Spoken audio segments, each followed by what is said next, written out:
Hi viewers, எல்லோருக்கும் வணக்கம். இன்றைக்கி ஐயனார் துணை தொடர்கதையில் நிலாவை சோழன் கேட்குறாரு, நம்ம ஹனிமூன் போகலாமான்னு. சோழன், இப்போ நான் எதை பற்றியும் பேசுகிறதா இல்லை, வேண்டாம் சோழன், ஹனிமூன்லாம் அதெல்லாம் வேஸ்ட்டு, போரு சோழன், எனக்கு தூக்கம் வருது, இப்போ நான் தூங்கவா அப்படின்னு சொல்லிட்டு படுத்துக்கிறாங்க. அதுக்கப்புறம் சோழன், இந்த லைட்டை கொஞ்சம் ஆஃப் பண்ணுங்களேன் அப்படின்னு சொல்லிட்டு தூங்குறாங்க. திரும்பவும் பேச்சு கொடுக்குறாரு சோழன், நிலா ஹனிமூன் போகிறதுக்கு பற்றி பேசலாம் நிலா அப்படின்னா, இல்லை சோழன், எதுவாக இருந்தாலும் காலையில் பேசிக்கலாம், எனக்கு தூக்கம் வருது சோழன்ட்டு தூங்கிடுறாங்க. அதுக்கப்புறம் இவருக்கு என்ன பண்ணுறதுனே புரியல, இவ என்ன மாற்றி மாற்றி பேசுகிறாளே அப்படின்னு சொல்லிட்டு பாண்டி வீட்டுக்கு வராரு. வீட்டுக்கு வந்த உடனே பாண்டிக்கிட்ட, டே பாண்டி இங்கே வாடா, நான் உங்ககிட்ட ஒரு விஷயம் பேசணும்டா அப்படின்னு சொல்லிட்டு வெளில கூப்பிட்டு வராரு. என்னடா சொல்லுடா அப்படின்னு சொல்கிறாரு பாண்டியனும். அதுக்கு சோழன் சொல்கிறாரு, ஏய் நேற்று மதியானம் வீட்டுக்கு வந்தேன்டா, நிலாவே அப்போ என்ன கேட்டானா, என்னை நீ எங்கேயும் ஹனிமூன் கூப்பிட்டு போக மாட்டிங்களா அப்படின்னு சொல்லி கேட்டா. நானும் ஹனிமூன் கூப்பிட்டு போகிறேன் அப்படின்னு சொல்லிட்டு நானே இடத்துங்களை சூஸ் பண்ணி உங்ககிட்ட சொல்கிறேன்னு சொன்னேன். நேற்று நைட்டு போயிட்டு ஹனிமூன் போகலாமா, எங்கே போகலாம் அப்படின்னு கேட்கறதுக்குள்ள அவள் என்ன சொல்கிறான்னா, ஹனிமூனா அதெல்லாம் வேணாம் சோழன், எனக்கு மூடு இல்லை சோழன், வேண்டாம் விட்டுரு அப்படின்றாங்க, அதெல்லாம் போரு அப்படின்னு சொல்கிறாடா. என்னடா பண்ணுறது இவளை அப்படின்னு சொல்லிட்டு எனக்கு ஒரே குழப்பமாக இருக்குடா. இவ போகலான்னு சொல்லிட்டு திருப்பி வேண்டான்றாடா. நானும் எல்லாத்தையும் ரெடி பண்ணிக்கின்னு வந்துட்டேன்டா அப்படின்றாரு. அதுக்கு பாண்டியன் சொல்கிறாரு, ஏய் இது தாண்டா பொண்ணுங்களுக்கு மூட் ஸ்விங்குன்றது அப்படின்றாரு. என்னது மூட் ஸ்விங்கா அப்படின்னா என்னடா அப்படின்னு கேட்குறாரு.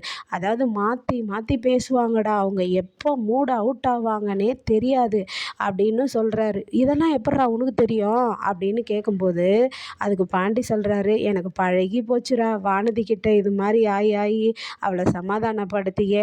அவள் கூட அப்படி தான் சொல்லுவாள். அவள் என்ன பண்ணுவான்னா, இப்போ ஒரு விஷயத்த என்கிட்ட பேசுவா, ஆனால் நான் எதுவுமே பேசியிருக்க மாட்டேன், அவளே தன்னால் கோவப்பட்டுட்டு போயிடுவாடா. அப்புறம் கோவப்பட்டுட்டு வந்ததும், சரி என்ன நான் தான் கோவப்பட்டேன், நீ என்ன அப்படியே விட்டுருவியா, என்னை சமாதானப்படுத்த மாட்டியான்னு கேட்பா. அதுக்கப்புறம் சமாதானம் ஆயிட்ட பிறகு, இதெல்லாம் நானாக கேட்டால் தான் செய்வல்ல நீ அப்படின்னு சண்டை போடுவா. அவகிட்ட இது மாதிரியெல்லாம் பேசி பேசி ஒரு நாளைக்கு 3 வாட்டி மூட் ஸ்விங் ஆவாடா அப்படின்னு சொல்கிறாரு. இப்போ நீ கூட பாரேன், நாளைக்கு அண்ணியை காலையில் எழுந்ததும் கேளேன், அப்போ பாரு அவங்க என்ன எப்படி இருக்காங்கன்னு அப்படின்னு சொல்கிறாரு. அதாவது போகலான்னு சொல்லுவாங்க பாரேன் அப்படின்னு சொல்கிறாரு. அதே மாதிரி காலையில் எழுந்த உடனே நிலா கிட்ட போய் பேசுகிறாருங்க. நிலா நீ எந்த மூடில் இருக்கன்னு தெரிஞ்சுக்கலாம் நிலா, நிலா என்ன துணி காய போடுறியா அப்படின்னு சொல்லி கேட்குறாரு. நிலா எல்லாம் துணி காய போட்டுக்கினேன், இல்லை இட்லி சுட்டுட்ருக்கேன், எடுத்து வைக்கவா, வரீங்களா சாப்பிட்றதுக்கு அப்படின்றாங்க. உடனே என்ன நிலா அப்படின்னா, பின்ன துணி காய போட்டுட்டு இருக்கும்போது துணி தான் காய போடுவாங்க, நீங்கள் பேச வேண்டியதை முதல்ல பேசுங்க அப்படின்றாங்க. இல்லை நிலா நீ எந்த மூடில் இருக்கேன்ட்டு நான் பார்க்குறதுக்காக வந்தேன் அப்படின்றாரு. ஏங்க சொல்ல வந்ததை சொல்லுங்க அப்படின்றாங்க. அப்போ உடனே இவர் என்ன கேட்குறேன்னா, இல்லை நிலா இந்த ஹனிமூன் போகிற விஷயந்தான் அப்படின்னு சொல்லி கேட்குறாரு. ஹனிமூனா, அதுக்கு என்ன போகலாமே அப்படின்றாங்க. உடனே இவருக்கு தூக்கி வாரி போட்ட மாதிரி ஆகுது. நான் தான் நேற்றே போகலான்னு சொல்லிட்டேனேங்க மதியானமே அப்படின்றாங்க. அப்போ நீ தானே நைட்டு வேண்டான்னு சொன்ன அப்படின்னு சொல்லிட்டு கேட்குறாரு. ஏதோ ஒரு மூடில் வேண்டான்னு சொல்லியிருப்பேன், வேண்டான்னு சொன்னால் அதுக்குன்னு விட்டுருவீங்களா அப்படின்னு மாற்றி மாற்றி பேசுகிறாங்கங்க. ஓ இதுதான் பாண்டி சொன்ன மூட் ஸ்விங்கா, இவ அதில் தான் இருக்காளா இன்னும் அப்படின்ட்டு தலையை சொரிஞ்சுக்கிட்டு அதுக்கப்புறமா சரி சரி நிலா நம்ம போகலாம் அப்படின்றாரு. போகலான்னா போகலான்னுங்க, திருப்பி திருப்பி அதே விஷயத்தில் போகலாம் போகலாம் போகலான்னு பேசினா டென்ஷன் ஆகி கடுப்பாகி இன்னொரு வாட்டி வேண்டான்னு சொல்லிடுவேன் அப்படின்னு சொல்கிறாங்க.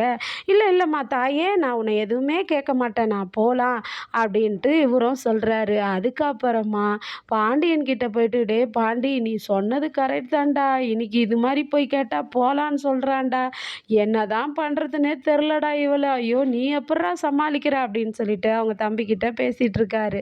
சரிடா டே சோழா, நான் இது வானதி மெடிக்கல் ஷாப் திறப்பு விழா இருக்குது வந்துரு அப்படின்றாரு.